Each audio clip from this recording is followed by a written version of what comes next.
Good morning students. आज हम जलालुद्दीन मोहम्मद अकबर के बारे में अध्ययन करेंगे, जिसका सेशन काल रहा 1556 से 1605 ईस्वी तक।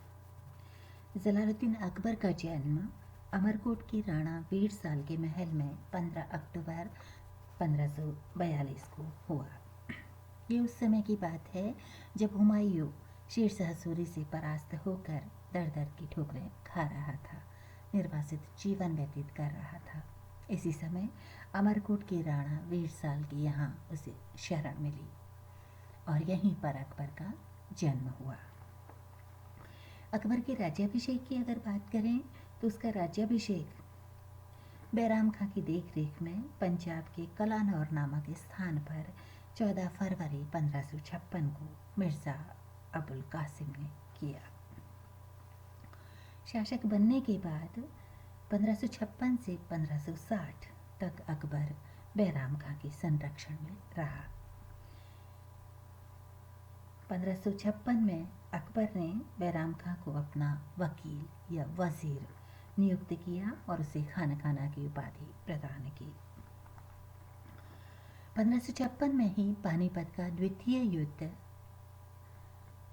लड़ा गया, जिसका नेतृत्व अकबर की ओर से बैराम खां और आदिल शाह सूर की ओर से उसके सेनापति हेमू ने किया।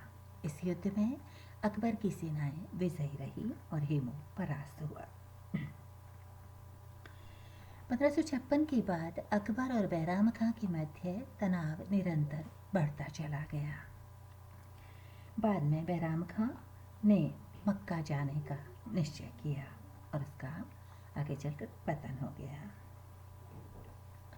अगर हम अकबर के विस्तार की बात करें तो अकबर का साम्राज्य उत्तर में कश्मीर से लेकर दक्षिण में अहमदनगर तक और पश्चिम में अफगानिस्तान में कंधार से लेकर पूर्व में बंगाल तक विस्तृत रहा। उसके विजयों की अगर हम बात करें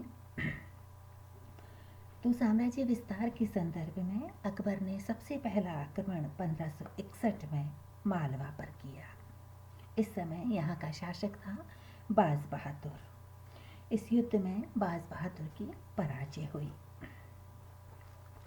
और मालवा पर अकबर का अधिकार हो गया। मालवा इस समय मध्य भारत का एक महत्वपूर्ण और समृद्ध राज्य था। उसके पश्चात 1562 में आमेर के शासक भारमल ने अकबर की अधीनता को स्वेच्छा से स्वीकार किया। 1562 में जब अकबर अजमेर में मोइनुद्दीन चिश्ती की दरगाह पर जियारत के लिए जा रहा था, तब मार्ग में राजा भारमल ने उससे मिलकर उसकी अधीनता को स्वीकार किया और अपनी पुत्री हरखाबाई के विवाह का प्रस्ताव रखा, जिसे अकबर ने स्वीकार कर लिया। 1562 में ही अकबर ने मेड़ता पर अधिकार किया और इस समय यहाँ का शासक था जयमल, जो मेवाड़ के अधीन एक जागीरदार था। इसके पश्चात 1564 में अकबर ने गोंडवाना पर आक्रमण किया और विजय प्राप्त की। इस समय गोंडवाना पर रानी दुर्गावती अपने पुत्र वीर नारायण की संरक्षिका के रूप में शासन कर रही थी। 1564 में गोंडवाना अकबर के अधीन आ गया। उसके पश्चात 1568 में अकबर ने मेवाड़ पर आक्रमण किया। इस समय यहाँ का शासक उदय सिंह था और चित्तौड़ पर उसका अधिकार हो गया। 1572 में उदय सिंह की मृत्यु हो गई और उसके पश्चात महाराणा प्रताप मेवाड़ का शासक बना, जिसने जीवन पर्यंत अकबर की अधीनता को स्वीकार नहीं किया। 1569 में अकबर ने रणथंभौर पर आक्रमण किया। इस समय यहाँ का शासक सुरजन राय हाड़ा था और अकबर की सेनाओं का नेतृत्व भगवान दास ने किया और रणथंभौर पर उसका अधिकार हो गया। उसके पश्चात 1569 में अकबर ने कालिंजर पर आक्रमण किया और अधिकार किया।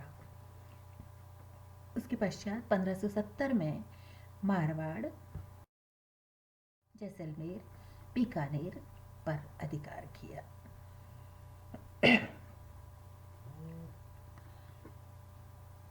1571 में अकबर ने गुजरात पर आक्रमण किया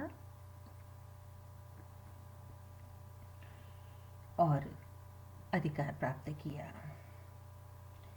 अपनी गुजरात विजय के उपलक्ष्य में अकबर ने फतेहपुर सीकरी में बुलंद दरवाजा का निर्माण करवाया।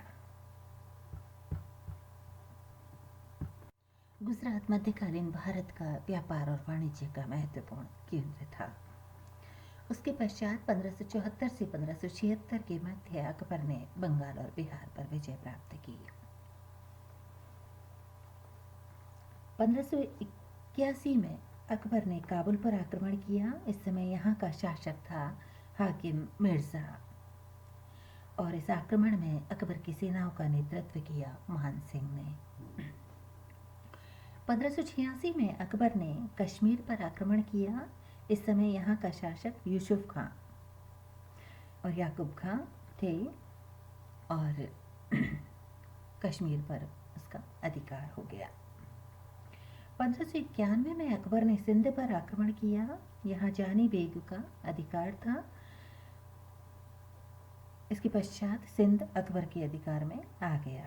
इस आक्रमण में अकबर की सेनाओं का नेतृत्व किया अब्दुल रहीम खान खाना ने। उसके पश्चात 1590 से 1591 के मध्य अकबर ने उड़ीसा को जीता।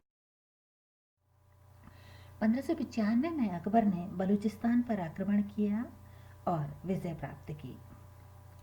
1595 में ही अकबर ने कंधार पर आक्रमण किया